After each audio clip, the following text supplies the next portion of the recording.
Number প্রশ্ন যেটা, BPL management farm নিয়ে এখন পর্যন্ত বাংলাদেশ ক্রিকেট বোর্ড অফিসিয়ালি কোনো ডিসিশন দেয় নাই। দ্বিতীয় যে প্রশ্নটা করা হচ্ছে যে 48 ঘন্টা মানে দুদিনের মধ্যে according to Iftekhar Rahman Mithu, chairman media committee, তিনি জানিয়েছিলেন বাংলাদেশের ক্রিকেট বোর্ডের সাথে যেসব অর্গানাইজেশনস, যেসব প্রতিষ্ঠানের আসলে ম্যাল ডিলিংস হয়েছে, বাংলাদেশ ক্রিকেট বোর্ড যাদের কাছে টাকা পায়, ডিফল্টার যারা, তাদের একটা লিস্ট গণমাধ্যমে প্রকাশ করা হবে। মিডিয়া কমিটির চেয়ারম্যান, গণমাধ্যম নিয়ে যিনি ডিল করেন তিনি সেটা বলেছেন, কিন্তু সেই জিনিসটা এখন পর্যন্ত আমরা দেখি নাই। থার্ড যে পয়েন্ট, আসলেই বিপিএল কবে থেকে শুরু হবে এই ব্যাপারে কোনো ডিসিশন এসেছে কিনা, মোটামুটি ডিসিশন ডান, সেই তথ্যটা আপনাদেরকে জানাবো এখনই। এবং এবারের বিপিএল এ কয়টা দল অংশগ্রহণ করছে এ নিয়ে আমি বারবার বিভিন্ন কন্টেন্টে আপনাদেরকে বলেছি যে 5টা দল অংশগ্রহণ করার সম্ভাবনা মোটামুটি শতভাগ। যদি কোনো ধরনের Bangladesh cricket board big or lucrative dealing পায় সেক্ষেত্রে টিম সংখ্যা 6টা হতে পারে।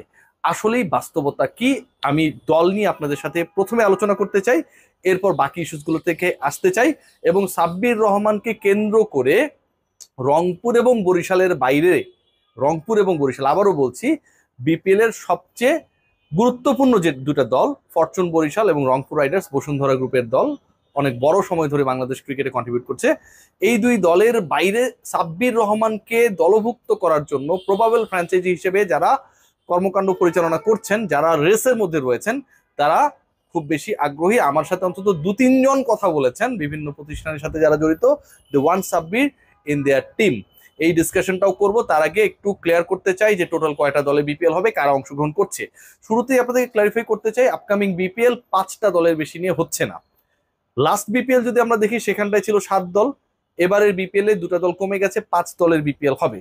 5 দলের বিপিএল যদি হয় তাহলে আমি যেই আলোচনাটা করছিলাম একটু আগে, যে রংপুর অ্যান্ড বরিশাল এই দুই দল কনফার্মড, যে যাই বলুক না কেন এই দুই দলকে বাদ দেওয়ার, এই দুই দলের বাদ পড়ার কোনো ধরনের লজিক্যাল রিজন নাই। অন্য সবাই এক পাল্লায়, এই দুই দল আরেক পাল্লায়। সো রংপুর এবং বরিশাল ফিক্সড। এই দুই দল যদি ফিক্সড হয়, বাংলাদেশ ক্রিকেট বোর্ডের এই মুহূর্তে সবচেয়ে লয়াল কাস্টমার, বাকি থাকে 3টা স্পট। দেখুন, রংপুর এবং বরিশালের টেকনিক্যাল জায়গা যেটা, সেটা হচ্ছে নট রংপুর নাইদার বরিশাল, তারা কিন্তু বিপিএল এর কোনো ভেনু না। বিপিএল এর ভেনু হচ্ছে ঢাকা, বিপিএল এর ভেনু হচ্ছে চিটাগং, বিপিএল এর ভেনু হচ্ছে সিলেট, এবং এই 3টা জায়গাতেই বিভাগীয় শহরে আপকামিং বিপিএল হবে। এবং রংপুর বরিশাল অংশগ্রহণ করছে, তাদের সাথে যেই 3টা দল অ্যাড হবে, তার মানে কি এটা দাঁড়াচ্ছে যে ওই 3টা দলের একটা ঢাকা, একটা চট্টগ্রাম, একটা সিলেট, যেহেতু এই 3 ভেন্যুতে খেলা হবে। নো,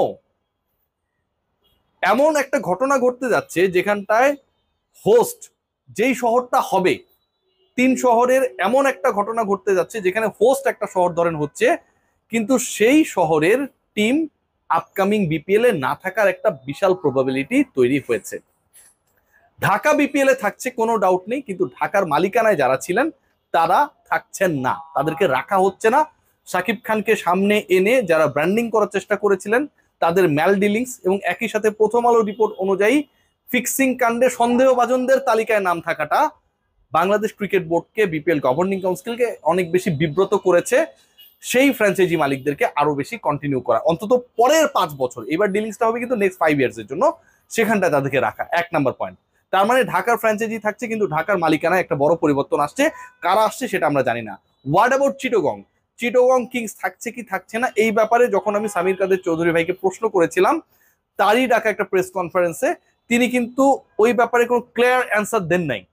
সো অফিসিয়ালি আমরা ক্লিয়ার অ্যান্সার পাই নাই। এখন যে ঘটনাটা ঘটেছে, আমি যতটুকু জানতে পারছি যে চট্টগ্রাম কিংস যেহেতু ক্লারিফিকেশন দেয় নাই, বা তারা যে থাকতেই চায় এরকম কোনো ধরনের বোল্ড ডিসিশন তারা দেয় নাই, অনেকেই কম বেশি আগ্রহী হয়েছে চট্টগ্রামের ব্যাপারে। আবার একই সাথে চট্টগ্রামকে যেহেতু termination notice Bangladesh cricket board পাঠিয়েছে, সেটা নিয়ে একটা লিগেল ইস্যুস চলছে, সেটা যদি ফাইনালাইজ হয়ে যায় সেক্ষেত্রে চট্টগ্রাম দলের মালিকানায়ও পরিবর্তন আসবে এবং চট্টগ্রাম দল থাকবে। তার মানে 2টা ভেন্যু ঢাকা চট্টগ্রাম রিলেটেড যে আলোচনাটা হচ্ছে, সেখানে ঢাকা এবং চট্টগ্রামের টিম থাকবে, বা ঢাকা এবং চট্টগ্রামের নাম পরিবর্তন হচ্ছে। বিভিন্ন আলোচনায় আপনাদেরকে বলেছিলাম যে খুলনাকে নিয়ে খুব বেশি প্রশ্ন নেই, কিছু কিছু ডিউস থাকতে পারে, কিছু কিছু ডিলিংস এর ডেডলাইন ফেলিওর থাকতে পারে, but the whole structure they maintain. গত 5 বছরে এটা নিয়ে খুব বড় কোনো প্রশ্ন নেই। মেহেদী হাসান মিরাজ থেকে শুরু করে যে ক্রিকেটাররা খুলনায় খেলেছিলেন, আপনারা সবাই জানেন, মাহিদুল অঙ্করও লাস্ট বিপিএল এ খুলনায় খেলেছিলেন, নাসুম আহমেদ সেই দলটায় ছিলেন। সো মোটামুটি একটা ভালো জায়ান্ট কিলার টিম ছিল। সেই দল যদি বিপিএল অংশগ্রহণ করে, তাহলে তাহলে সিলেটের সুযোগ নেই, তাহলে রাজশাহীর সুযোগ নেই। কারণ ঢাকা এবং চিটংকে যদি আমি অ্যাড করি, তাদের সাথে যদি থাকে বরিশাল এবং রংপুর, নাম্বার অফ টিমস 4টা হয়ে গেল। তো স্পট তো ফাঁকা থাকছে একটা। বিপিএল কিন্তু যেভাবেই হোক 5 দলের বেশিতে বিপিএল হচ্ছে না, 5টাই দল থাকবে। ওই একটা স্পটের জন্য সিলেট, ওই একটা স্পটের জন্য রাজশাহী, এবং ওই একটা স্পটের জন্যই আলটিমেটলি রেসে রয়েছে খুলনা। এই 3 দল থেকে কোন দল পিকড হবে সেই আলোচনা যদি করতে যাই, তাহলে অন্তত সিলেটের ফ্র্যাঞ্চাইজির মালিক অথবা নতুন কেউ যদি আশাও ব্যক্ত করে এই মুহূর্তে সিলেটকে দল দেওয়ার ব্যাপারে খুব বেশি পজিটিভিটি আমি অন্তত বাংলাদেশ ক্রিকেট বোর্ড রিলেটেড যারা রয়েছেন, বিপিএল রিলেটেড যারা রয়েছেন তাদের কাছ থেকে পাইনি। So the race will be between Khulna and Rajshahi. পঞ্চম দল কে হবে সেটা ডিপেন্ড করছে খুলনা নাকি রাজশাহী।